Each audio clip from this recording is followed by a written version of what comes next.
is a special city council meeting, so I'm gonna call a city council meeting to order at 12:10. And if everybody would rise for the pledge of allegiance. I pledge allegiance to the flag of the United States of America and to the republic for which it stands, one nation, under God, indivisible, with liberty and justice for all. Thank you. Chris will go ahead and take the roll. Councilmember Hoffman? Yes, here. Councilmember McIntyre? Here. Councilmember Cavanagh? Yes, here. Councilmember Mizzou? Councilmember Galloway? Here. Mayor Johnson? Here. The next item is to approve our agenda for today's city council meeting. Is there a motion to approve? Motion to approve. Second. Any further discussion? If not, Chris will take the roll. Councilmember Hoffman? Yes. Councilmember McIntyre? Yes. Councilmember Cavanagh? Yes. Councilmember Galloway? Yes. Okay, the sole reason basically for our city council meeting today is to hear a report from Bergen KDV Limited in Des Moines regarding the FY23 audit report. So I'll turn it over to Cole and then he can introduce our So, I don't know how to pronounce your last name, Dustin Opats. is here. After a long, strenuous, thorough review of fiscal year 23, he has the audit ready for your review and approval. Okay, beautiful. Well, again, I apologize for my tardiness, but I appreciate you sticking around and try to have you out of here sooner rather than later. So Dustin Opats, audit manager with Bergen KDV. This is our first year with the city, and with the turnover in the finance position, it was a strenuous audit, so I appreciate Cole sticking with us and then appreciate all of Jessica's work before she left as well. If you have any questions during the presentation, feel free to interrupt me. I have such a passion for city finance that if nobody stops me, I'll just kind of blow through the whole thing. I did want to point out that you are presenting a preliminary draft of the financial statement, so we are waiting on one letter from the Housing Authority, basically saying that their report was done in accordance with government auditing standards. The audit for the city is, as far as we're concerned, complete. We don't anticipate any changes to the document you're approving other than the date will be updated to the date of the letter that we get back from the Housing Authority, as well as the reports will be signed by Nancy, who is the partner on the engagement. If you're looking at slides, I'll start with the one that says Independent Auditor's Report. So I'll go through a few different reports that we issued, this being the first and the most important one. It's essentially what you pay us for, is to issue an opinion on your financial statements. I always like to point out that you as management are responsible for those financial statements, and it's our responsibility as your auditor to come in, test, examine, issue an opinion on those financial statements. So we do give an unmodified opinion, which is the best we're allowed to give as your auditors. It provides assurance that your financial statements are fairly presented in all material respects. The next slide looks at a couple of other reports that we issue. So the first one being government auditing standards. So because you are a city and the level of grant funding that you receive, we are required to look a little bit closer at compliance with laws, contracts, grant agreements, internal controls. And so we did have 3 internal control findings this year, all at a material weakness level, which is the highest level that we get. The first one being lack of segregation of accounting duties. This one is the most common finding we give. It's related to just not having enough hands in every single transaction to properly segregate all of those accounting duties appropriately and get reviews and checks on everything. The second one was material audit adjustments and prior period adjustments. So they're really the same thing. There is a distinction though. So prior period adjustments were issues found with prior year numbers that we had to adjust to make the current year accurate. And then material audit adjustments were things found through the audit process that we had to adjust to make sure that your financial statements were fairly presented. And then the third finding was bank recs. So for FY23, bank recs weren't being done throughout timely or accurately. And so that was an internal control finding as well. So tell me, okay, stop for 1 second. A material weakness, your highest level of finding, so like most significant? Yeah. Thank you. Yep. Yeah, it's essentially saying that if these holes in your internal controls could have a material misstatement go through them essentially without being caught. Thank you. Can I ask one question? Get mine out of the way just so we go right. Yeah, You said we were waiting for the letter from the Housing Authority, but then you said this is due tomorrow. What if we don't get that letter today? I'm gonna call her and see if I can get it from her. Cole's tried to reach out to her and she's. So what happens kinda- if we don't get it? What happens? Then we can't file it, but what it is I will, if we don't have something today or by noon tomorrow, I will send another communication to the state auditor and just basically say, this is the situation that we're having, and explain that the housing authority has not been asked to do this since their inception. And that they are questioning why they need to do it now. And we are negotiating or working with them to get that and then ask for an extension until June 30th. Now, they may or may not give that. Accountability would lie with them, not us, correct? I mean, I know it lies with us because we haven't filed our. Right. And so, and yes, so the accountability lies with us in order to get it filed correctly. Anderson Market never required it all the years they did the audits for the city. Because they were a separate entity and they should have probably included those letters.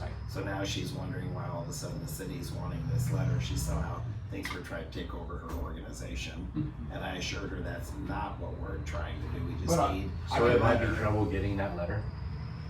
We're having difficulty with it. She did involve HUD, and HUD is asking for an MOU and, you know, defining what role, what does the council want to do, why is the council asking, and I have sent an explanation back that says, listen, you're already a component of the city. It was created under Iowa code, and all we're doing is asking for the audit and a letter that states that the auditors were qualified. HUD sends back another long explanation as to why they need an MOU, and I'm like, we don't have time. Okay, Well, that this answers is my all stuff question, that I'm they should sorry. have been doing. It's- So this it's- is stuff that they. Well, And- see, and- Yeah, we're not asking them to HUD's do telling- anything. HUD's telling Malia that the Ottumwa Housing Authority is not a component of the city of Ottumwa. HUD says they're not a component and they really are, and when you push that issue with her, then that's when she gets paranoid and thinks the city's trying to take her over, and I'm trying to assure her that's not what we're trying All to over do. just wanting the financial statements that we can Well, file? I can see someone's point though. I mean, if they never had to do it before, then all of a sudden, boom. And gotta do it. we've told her why Right. you never had been asked to provide this before, cause the last auditing company never really required it, but we've got a new auditing company, and you should have probably been providing this letter every year. Yes. You know, we tried to explain all this to her. No, but I'm sure- She's I'm just sure real you got it. difficult to deal with. So does she So have I'm reasonable time to produce this letter? I'm gonna It- call it- her this Well, afternoon. it's, Dustin has sent it in electronic form. It can be sent to the auditor, to his auditor, instruct them to sign it, send it back electronically, it gets to him, boom. He's gonna file the audit with the state electronically, so it can all be instantaneous. So they've had time to read it, they've had time to. Yes. Or they have time to call people to ask questions about it. Yeah, we started this process with the housing authority back in like January. Oh, Which, okay. Yeah. we recently just sent the letter maybe a couple weeks ago, but, as far as like disclosing the housing authority as a component unit, we had that conversation back in January with Jessica and, It sounds like we have a plan in place to move forward with them. All right, thank you, sorry guys, I just wanted that. we'll be fine. And I expected that question, so, yeah, no worries. So the next report I wanted to look at was a single audit report. So because you expended more than $750,000 of federal funding, we're required to pick on a couple of those larger programs and look at program-specific compliance with those. And we had no findings related to that test work. The next slide is Iowa legal compliance. So this is required by the Iowa State Auditor. We basically get a series of checklists from the state auditor looking for compliance with specific state statutes. So we did have 4 findings related to that test work. So the first one being not all transfers being completely approved by city council. Multiple funds have a deficit fund balance at the end of the year. Disbursements exceeded budgeted amounts for certain functions. So in Iowa, your actuals have to be less than the budget in total and by function. So if you think general government, public safety, public works, culture and rec, if the budget in total is under budget, or if the actuals in total are under budget, but any one of those categories is over, we're required to report that. And then your tax increment financing forms were not filed timely. They were a couple weeks late, so nothing too concerning, just something we're required to communicate Most to of you. the stuff we were aware of too, so. With some of the things that Jessica had identified, prior, and maybe talking to you, she identified that too, so. Yep. Next, we'll start digging into the numbers. So we start with the general fund. So total fund balance in the general fund did increase 5.3% to an ending balance of just over 3.8 million, which is the third largest in the 5 years that we present. The city currently doesn't have a fund balance policy, so it's something that we recommend the city potentially look at passing. The current general fund unassigned balance is about 23%, which is about 2.5 months of expenditures. What does the city need to take a look at again? You said we need to make a reference or look at something. Oh, potentially looking at passing a fund balance policy, just trying to figure out, kind of what that sweet spot is in the general fund as far as, if it rises to this amount, maybe we work on spending it down. If it falls below this amount, how do we get it back up to an acceptable level? Okay. It's mostly just for cash flow, because you obviously receive your property taxes in 2 big chunks throughout the year. And and then you go 6 months without, right? And so then you're kind of working off your reserves. So yeah, it's really just figuring out where that sweet spot is. The next couple slides we're going to look at revenues. So we start with the allocation year over year. It was pretty consistent. Between your different types of revenues, your taxes make up about 50 to 55% of your annual revenues in a general fund. The next we break it out even further by type. So overall taxes increased 1.1 million related to some new franchise fees that started in FY23, as well as an increased property tax levy allocation for the general fund. Your licenses and permits revenue increased 150,000 related to increased building permits. Intergovernmental decreased 307,000 related to spending less of your ARPA allocation in 23. Charges for services increased 342,000 related to increased reimbursements from other funds for shared services. And then use of money and property increased 144,000 related to better market conditions and just getting a better interest rate. Go back to taxes and tell me, say that one thing again. Yeah, so The overall, increase because of why? mostly because of franchise fees. You started charging, I don't know if they were brand new or I think they were mostly brand new Yeah. in 23. Yeah. And so that was a new revenue source for you. Okay, And thank then you. your general fund levy did go up a little bit. Thank you. Yes. On the expenditure side, we do the exact same thing. So, pretty consistent spending. The biggest piece of your spending is your public safety at about 55 to 60%. On the next slide, again, breaks it out further. So overall expenditures were up by about 1.1 million. General government expenditures increased 526,000 related to the sale of that transit building and having to repay the federal government their piece of it. Public safety expenditures increased 224,000 related to annual wage increases. Public works expenditures increased 184,000 related to increased fuel and garbage hauling costs. Culture and rec increased 140,000 related to increased wages as well as increased repair and maintenance costs.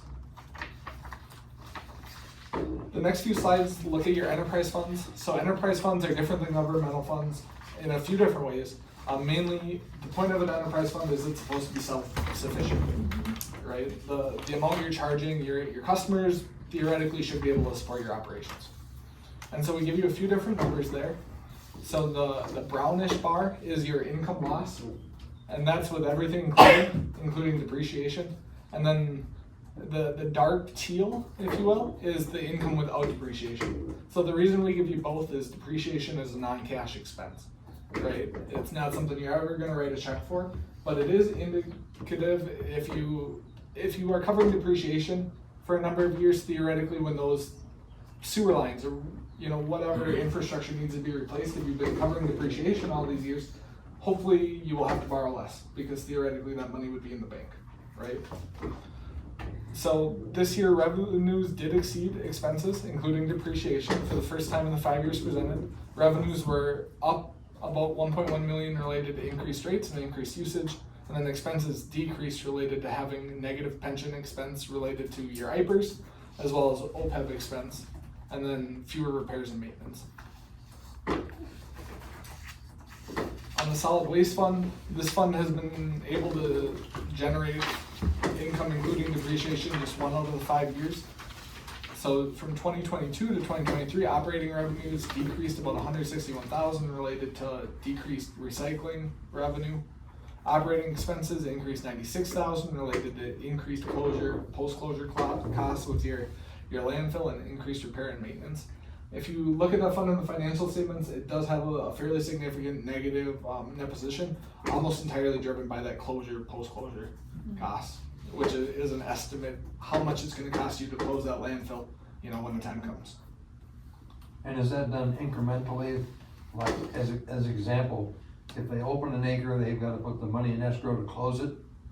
Not necessarily an escrow, it's just so theoretically when the landfill is 100% full, you'll start to spend hopefully what you have in reserves, to close it, if that makes sense. The Solid Waste Commission has asked that question before. That is a separate line item in the city's budget. Okay. Is it? I mean, did you find it to be a separate line item in the city's budget? It wasn't rolled in with anything else, was it? Yeah, I'd have to look again. I Because wanna say they that kept there was, asking that question. I wanna say that there was a specific transfer maybe that started putting some of those costs away. But it's been a little bit since I've actually looked at that specific part, so. But yeah, I think there is specific money set aside for closing. It's not an escrow or anything, but it is being set aside. Well, several years ago, when I was on council, solid waste had to prove they had the money to close it. If it was gonna be 30 years in advance, I don't care. You prove that you've got the money to close that lot, Sure, acre by acre. sure. Okay. That would be a good thing for Tim to talk about as solid waste next. Well, that's something that the city's financial reports that go to the commission Yeah, need to sure. show that that's money is accruing in there, because now they're not seeing that. Very good. The last one that we look at is the event center. So this fund has shown net income in 0 out of the 5 years presented. So revenues decreased about 350,000 to receiving a shuttered venue operators grant in FY22 related to COVID, and so that was a one-time grant. And then operating expenses increased 700,000 related to spending down some of those previously issued bond proceeds that were allocated to this fund. The last 2 slides look at your tax rates and levy. So overall, your tax rates did decrease slightly year over year from 22.2 to 21.2. And then your overall levy correspondingly did decrease by about 243,000 or 1.6%. And then 2 slides after that is my contact information. This is how you get a hold of me throughout the year. Yeah, we are here as a resource for you. Government accounting is wild, and so anything we can do to make your job easier, more understandable, get you what you need, we're definitely here for you. But yeah, otherwise I'll open it up. Any other questions? I asked mine. I think you were correct in saying we should hear from the solid waste people what the cost to open it and what the cost to close is and where that money has to be guaranteed by. Yeah, and Tim Asher, right? No, that's. Below. He does a presentation, he has a presentation that he does and he does the projections too, so I think it would be good. And he's to have him planning on doing it. back. Perfect, 'cause I think that would be good. Okay, I'm getting to my questions. He said it cost about $1 million every Yeah. time they close the cell at the landfill. It was that much 12 years ago. Yeah, that's what he was saying last year. Okay, so we had some findings, is that what they're called? Yep. So are there corrective actions or timelines, which is like to, Yeah, let me get back there. So starting with the internal control findings, which are the more serious ones, if you will, the material weaknesses. The lack of segregation of accounting duties, that's a tough one to get away from, Okay. just because it is based on, number of hands in each transaction. So depending on, how many people you have, because it's a cost benefit analysis, right? Is it cost beneficial to have 4 different people look at 4 different parts of a transaction? but our financial software may assist with that too, correct? Well, not necessarily, because what it is, if we have a transaction or something, Okay. then really what we need is, we need 2 sets of eyes on it. So Yeah.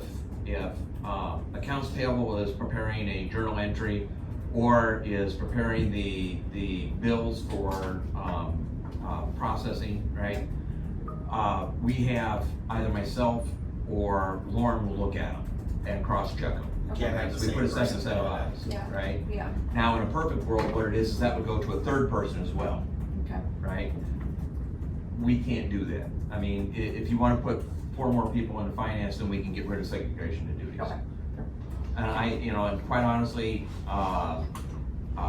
every community I've ever been at, most of them have been smaller, than Ottumwa, there's always been that problem with segregation of duties. Perfect, thank you. Yeah, I would say 90 to 95% of our cities receive that finding in some capacity. Now, if you are able to put some mitigating controls in place, we can lower the severity of the finding, but the odds of it ever going away, is tough. It's always an issue when you have a small staff, but I had that when I was at River Hills, and you just had to make sure the same person wasn't doing multiple things. And I think probably what's happened in the past with Wasim and stuff here, I don't know if I'm sure Cole will be willing to be that extra person that'll check stuff over. I don't know if he was doing that or not. I mean, it's difficult to segregate duties when you have a small staff, but it can be done. It can be done. You just have to have a second set of eyes that say, I see the same thing you saw. More of a concern with the person that's taking the money in is also the one that's checking the bank accounts. Yeah, so you can't have that. You can't have that. The same person can't be doing all that. So then with the other two, are there?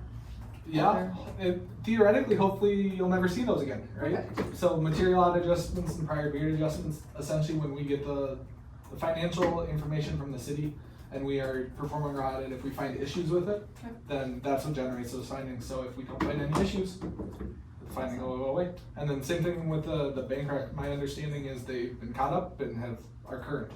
And so that will hopefully go away. That one's going away. The audit adjustments for fiscal '24, there may still be some because of the transitions. Okay, that might be a lesser degree. Over the full year. Yeah. And Since then, this is I'm sorry. oh, no, go ahead. This, your first year auditing with us, will things potentially go down in cost? No. The following year or the year after that? Or- Probably not, because, so the reason we do multi-year engagements is because the first year, we almost lose, we usually lose our butts the very first year, and then we, recover that cost over the 3-year engagement, just because it is, so time intensive, the very first year. Yeah, and you have to get your base established the first time you do it. Yeah. Yep. Thank you. Okay, so, what about bond capacity? Do we know what our bond capacity is from this?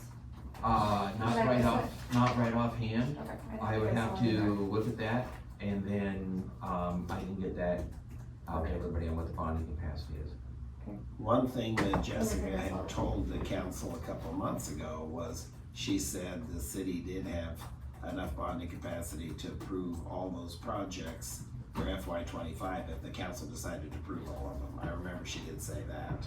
I don't know what the dollar amount was, but she said the city had enough bonding capacity to approve all those projects that you guys are gonna have to look at in May to decide which ones you're gonna approve or not approve for FY25.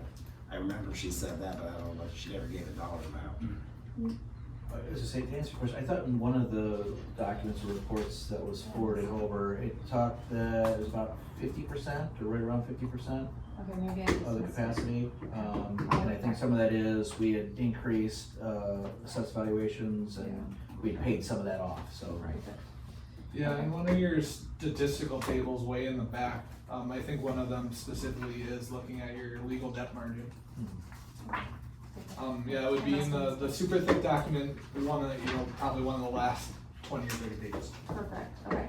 And then I think you may have said this, but I think, so you said we had a couple months of, reserve, correct? Do we have, let me get back to the question. 2.5. Do we have a ratio, our reserve ratio?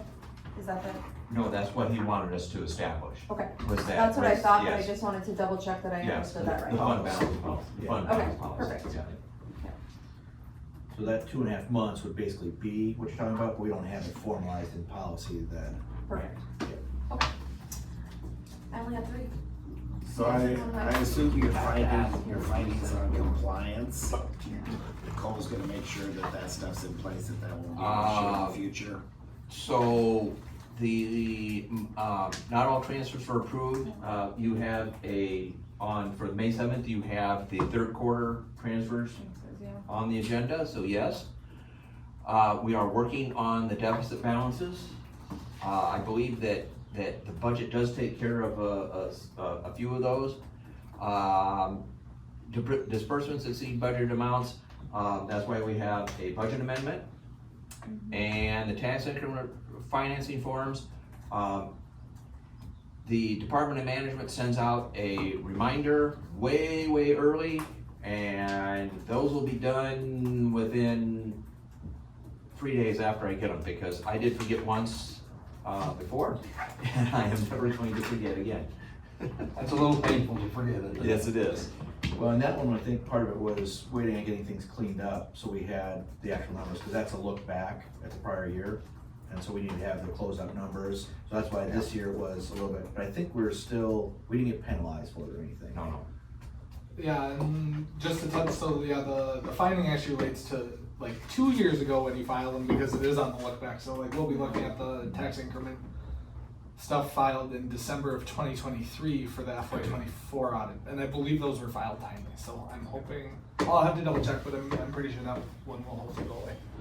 So on the one that says multiple funds have a deficit fund balance at the year end, that was because transfers weren't done timely? Transfer requests weren't done timely? No, the big deficit fund balance is related to your debt service fund, because you paid off, you had a giant payoff, like a $3.1 million bond, but the money wasn't necessarily in the debt service fund to pay that off, so that caused it to go deficit. And so, with talking with city staff, that one may take a year or two to, sort itself out, but, yeah. Did we have any significant adjustment entries, like write-offs or other adjustments? I guess no write-offs, I guess. I asked that because remember when I talked with you about the budget, there was like, how it was submitted to the state was different, was like that. Okay, that's gonna relate more back to the bank rec. Okay, so not. Yeah, because we weren't reporting the correct ending balance. Jessica went back, and once she did all the bank recs and everything, got a corrected ending balance. In the annual financial report that we filed, we get to put in the actual ending fund balance. Okay. So at that point, it'll all be corrected and with the state. Okay, thank you. That's when all the numbers come together. Yes. That's when they start, because they take numbers from the annual financial report and they automatically plug them into the state budget forms, so. Perfect, thank you. Okay. I think we had some other smaller accounts, like a tax increment finance account, maybe the golf account or something like that were negative, that were running deficit, or Bridgeview, there's some that were like that. This is probably more a question for you rather than the auditor. How much transferring from line item to item can the city do throughout the course of a budget year without the council having to approve those, or do they have to approve every transfer request? My understanding is that you're required to approve every transfer request. Yes. If it's going from fund to fund, if it's inter-fund, I'm not so sure. Yeah. Now, if it all stays within the same fund, so like if you wanna transfer something from your water capital to your water operating, or vice versa, those don't have to be approved, because as far as the audit's concerned, we eliminate those, it's all. But if it goes from one department to another, then the council needs to approve those Well, if it transfers. goes from one fund to the other, so if we're gonna take money from franchise fees and transfer it to the general fund, because they're in separate funds, then we have to They have to approve that. approve those. Okay. Yeah. But if you're going like from police to fire, those are still within the general fund. Right. Yeah. Although if you're gonna run one short, then that's usually in the budget amendment process that would be done. Yes. Okay. So if you're going from police to fire, do you have to call one or the other? We try to be good terms, yes. Work as a team. Yeah. Am I allowed to ask a question? Yeah. Okay. Travis Lawrence, I think it's on, I guess. So you said the one thing that helped us out was the reduced expenditure on maintenance and repair. Maintenance and repair of what? what was I talking about? I believe About that, the- 23, the expenditures went down, so we were actually positive that year. Oh, And one and of the sewer. things that helped Yeah, out the was sewer the fund. reduced maintenance and repair costs. Yeah. Are we talking equipment, streets? So this, yeah, it might be more of a change of philosophy. So enterprise funds, I'm trying to think of the best way to do this. So enterprise funds are full accrual, which means they include capital assets. So if you buy a piece of equipment, you write a check for $50,000. During the audit, it gets, that $50,000 of expense gets removed and you add your capital asset as an asset. In the past, there was a larger parent maintenance code that never got turned into a capital asset. And with talking with Jessica this year, she thought that it potentially maybe should have in the past. And so we did that for this year, which caused expenses to go down because you recognize that as an asset. And so it's not necessarily like anything was done differently than previous years. It was just maybe a change in philosophy, maybe looking at those as expensible repairs and maintenance versus an actual capital asset of a city. Okay, I appreciate that. I'm just making sure if a question comes in from somebody that hears, oh, less was spent on maintenance repair, Right. I have a good answer for that. Right. No, But I can see absolutely. where that should have been doing that all along. Right. Yeah, hey, sorry, and then the event center fund. Yep. It's pretty, like, the deficit is pretty significant. Can you tell, well, actually, that and the income without depreciation, can you kind of talk about, like, compared to the years before, it's even more significant. Can you tell me more about that? Yeah, absolutely. So last year was 2022 was an anomaly, kind of a little bit, even though it doesn't really look like it. So your revenues in 2022 were way up compared to 2021, right? Mhm. Because you received, the event center received like an $800,000 grant, shuttered venue operator grant. And so basically that was a COVID program by the federal government saying like all these, venues can't open because we're not allowed to have people gather. So theaters, event centers. So they rolled out this special tranche of funding specifically for those. And so the BBC got $800,000. So that's why revenues were up last year compared to 2021. As far as the income or the net loss, part of it was also due to last year you issued bonds for specific projects in the BBC, and then this year they were spent. But it looks wonky because the debt was kept in. I'm gonna lose you in some governmental funding quick, so I apologize. No, I think I know exactly what, the $150,000 was kept in one account and then repaid to us, that part? No, kind of, but Okay. the bond proceeds and the debt were kept in your governmental funds, but the cash itself was transferred over to the event center. Oh. And so the event center is spending it, but they're not actually capturing the asset to offset it Okay. in the event center fund. So last year, your cash position would have been higher than you would expect because you had all those bonds proceeds just sitting and they're waiting to be spent, and then this year you spent them. Okay, that makes sense. So is this including the operating event center fund and the capital event center fund? Everything. Yep.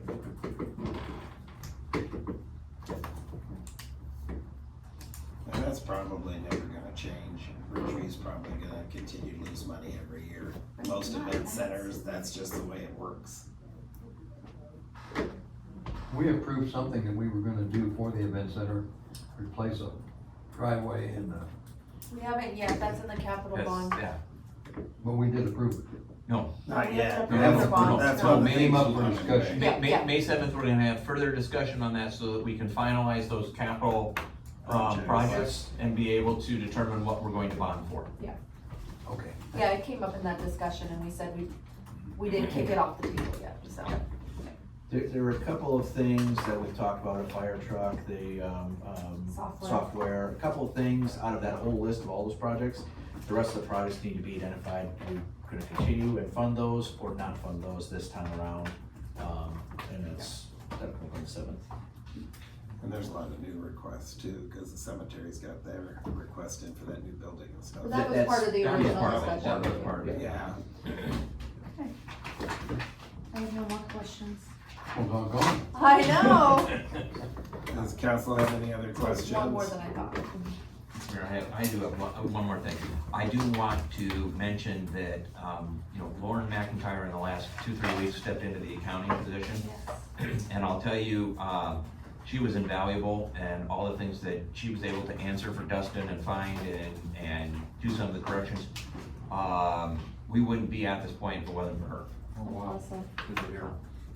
And Jessica was a real big help too. She ended up identifying and cleaning up a lot of stuff that Wasim just wasn't on top of or didn't know how to do. Jessica's one of a kind. We were very fortunate to have her for the 4 or 5 months that the city had When her. her alarm goes off in the morning, it's a math problem. She's that good. Yeah, she's built some spreadsheets over the years to analyze different things, and honest to God, she sent them out over the grapevine, and you're like going, "Did you sleep last night?" Because they were interesting. Well, I'm also glad that we were able to promote within Lauren, because she was first promoted to the other position, or transferred or promoted, and then able to go into that. I think that's, I really like seeing us being able to do that. And then you have one more position open, and we have a full accounting department? Yes, and we have already started interviews for that. Oh, I love that. Oh, very good. That's great, so. Yeah, unfortunately, the couple people that were on the list before weren't available or not interested, so we had to reopen that, but Reopen it. we're right on top of that. And that's why it's also always important to keep your eyes open, like finding Jessica being available. You never know who's out there and what they're looking for at the right time, so. Exactly. Okay. Very good. So now we need a recommendation to receive and approve the FY23 audit report and authorize the finance director to submit to the state of Iowa. Motion approved, second. Probably should have done that before Yeah. we discussed it all. I know. So you got the first and the second? Yep. So Chris will take the roll. Councilmember Hoffman, Yes. Councilmember McIntyre, Yes. Councilmember Cavanagh, Yes. Councilmember Galloway. Yes. Awesome. Is there any, So, first of all, I apologize for being late to the meeting. I was coming from the fire chief assessment process there, and hopefully we'll get that wrapped up today as well. But so this is a draft finding until we get that letter. Is council okay with submitting that once we get what they need and make it final? Or do we need to re-vote on anything at that point? I don't think if there's not drastic changes, which I don't think there will be, which is be having that letter, then I think we're fine, right? I agree with that. Okay, so I just want to verify before we have to have another meeting or Oh whatever. my gosh, no. We're still standing by for Mr. Sands to say it's okay for us to be a little late. Oh, no, Just in case we are. Well, yeah, just, if we're not able to get the letter, then we have to send it. We have already got an extension till April 30th. Okay. Yeah, and the state auditor is really, because especially with the auditor shortage out there, there are so many municipalities filing late that you definitely are not alone. So it's, It doesn't make me feel good. It's just. No, you just get, it's one of those things that in the next year's audit, it'll say it was not timely filed. Gotcha. that's not even a state statute we're required to check actually, so you don't get dinged for that. So we'll show up in the audit next time. No, Nice. no.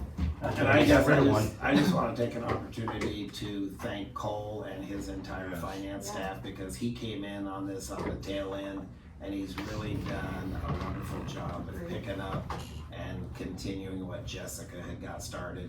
So I just think we really need to recognize and thank Cole and his entire finance staff for a yeoman's job trying to get all this caught up this last year, because it's been a monumental task, so Move to approve. thank you. Thank you. If there's no other business to talk, then I guess we'll entertain a motion to adjourn. Motion to adjourn. Second. I wanted to beat you too. Chris will take the roll. Councilmember Hoffman, Yes. Councilmember McIntyre, Yes. Councilmember Cavanagh, Yes. Councilmember Galloway. Yes. And there's no meeting tomorrow, correct? Correct. No. Oh my gosh. We don't have anything the rest of the week.